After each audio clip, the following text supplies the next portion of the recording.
안녕하세요. 스위토정입니다. 오늘은 12월 5일 V리그 여자 배구 WKBL 여자 농구 한 경기씩 분석해보도록 하겠습니다. 일단 배구 경기입니다. 흥국생명 대 GS칼텍스의 경기죠. 흥국생명은 10승 무패로 압도적으로 1위를 달리고 있고요. GS칼텍스는 올 시즌 6승 4패로 2위에 위치하고 있습니다. 최근 4경기를 살펴보면 두 팀 모두 4승, 4승, 4연승을 달리고 있는 상황이고요. 그러니까 4경기만 보면요. 그리고 상대 전적에서는 2승 2패로 팽팽했습니다. 일단 지난 경기에서 흥국생명은 KGC 인삼공사에게 3대1로 승리를 했었죠. 승리를 하며 말도 안 되게 10연승을 달리고 있죠. 일단 지난 경기에서 김연경 선수가 20득점, 그리고 이재영 선수가 18득점, 그리고 루시아가 11득점을 넣어주면서 이 3인방이 모두 두 자릿수 득점을 올려주면서 승리할 수 있었죠. 반면 GS칼텍스는 지난 한국도로공사와의 경기에서 3대1로 승리를 했죠. 일단 러츠 선수가 40득점, 공격 성공률 50% 이상을 기록하면서 맹활약을 해줬었죠. 그리고 이소영 선수가 19득점,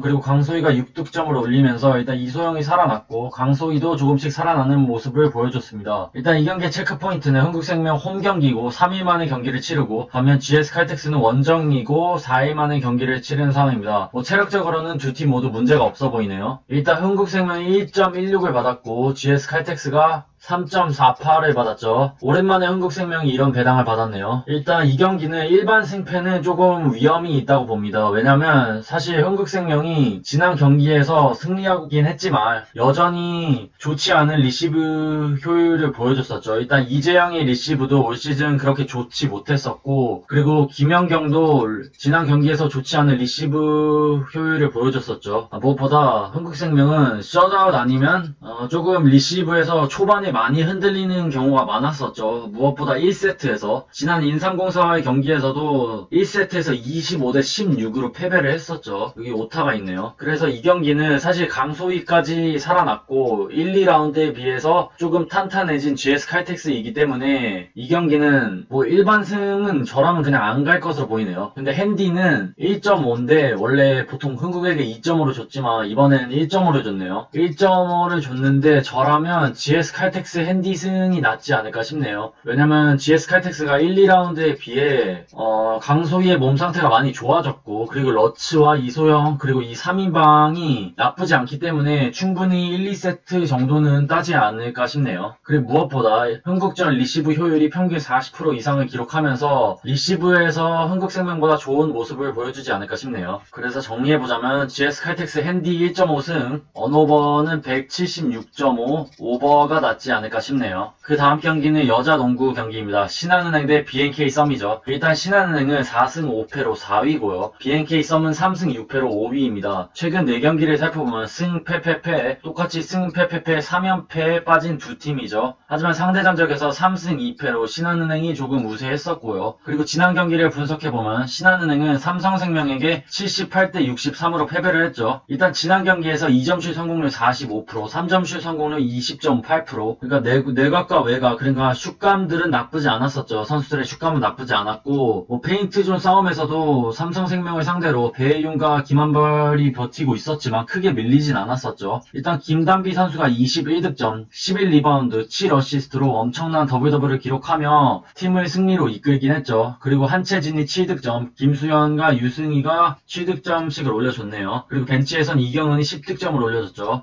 하지만 신한은행은 지난 경기에서 3점슛 효율이 그렇게 좋지 못했었죠. 일단 김단비 선수가 3점슛 8개를 던져서 1개를 성공시켰고, 한채진은 4개를 던져서 하나도 넣지 못했었네요. 반면 BNK 썸은 지난 하나 원큐와의 경기에서 66대 61로 패배를 했었죠. 일단 하나 원큐보다 2점슛 성공률이 44.7%로 좋았었고 3점슛 성공률 27.6%로 외곽도 나쁘지 않았지만 일단 진한 선수가 크게 부진했었죠. 올 시즌 진한이 BNK 썸의 공격 1옵션 역할을 해주면서 괜찮았던 BNK 썸이었지만 지난 경기에서 고작 2득점에 그치면서 하나 원큐에게 어쩔 수 없이 패배를 했죠. 그래도 다행인 점은 일단 구수율 선수가 27득점을 올려주면서 엄청난 득점력을 보여줬었죠. 그리고 벤치에서는 노현지 선수가 11득점으로 벤치 활약을 해줬네요. 일단 이 경기는 신한은행이 1.63으로 정배를 받았고 BNK가 1.87로 역배를 받았네요. 사실 지난 맞대결에서 74대 72로 신한이 신한은행이 가스럽게 승리를 했었죠. 사실 지난 맞대결 경기 내용만 놓고 보면 BNK가 나쁘지 않았지만 김단비를 막아내는데 조금 애를 많이 먹었던 BNK였습니다. 일단 신한은행은 이틀 만에 경기를 치러서 조금 체력적으로 부담스러운 상황이죠. BNK도 3일 만에 경기네요. 그러니까 따지고 보면 하루를 휴식한 신한은행입니다. 그래도 저라면 신한은행 일반승이 낫지 않을까 싶네요. 이 경기는. 왜냐면 최근 리그 재개 후 BNK 썸의 경기력이 너무 좋지 않았었죠. 꼴찌 하나 원큐에게 66실점을 하고 고작 61득점밖에 하지 못하면서 공수 모드에서 많이 흔들리고 있고, 그리고 무엇보다 지난 경기에서 진한 선수가 많이 폼이 떨어졌다는 게 너무 아쉬웠네요. 그래서 이 경기는 김단비를 내세운, 컨디션 좋은 김단비를 내세워 신한은행이 외곽에서 조금만 터져준다면 충분히 승리하지 않을까 싶네요. 그래서 신한은행 승, 신한은행 핸디 승, 그리고 언오버는 143.5 언더가 낫지 않을까 싶네요. 사실 이 두 팀은 5번의 맞대결에서 4번이 언더일 정도로 그렇게 득점력이 좋은 팀은 아니었죠. 물론 지난 맞대결에서 오버 경기를 만들며 이번 기준점이 조금 높은 감이 있긴 하지만 두 팀의 체력을 고려했을 때 143.5 언더가 나올 확률이 높지 않을까 싶네요. 그럼 신한은행 승, 핸디 승, 그리고 언어버는 언더로 갈 것으로 보이네요. 저라면. 그럼 12월 5일 WKBL 여자농구 V리그 여자 배구 한 경기씩 분석해봤습니다. 시청해주셔서 감사합니다. 건승 렛츠고!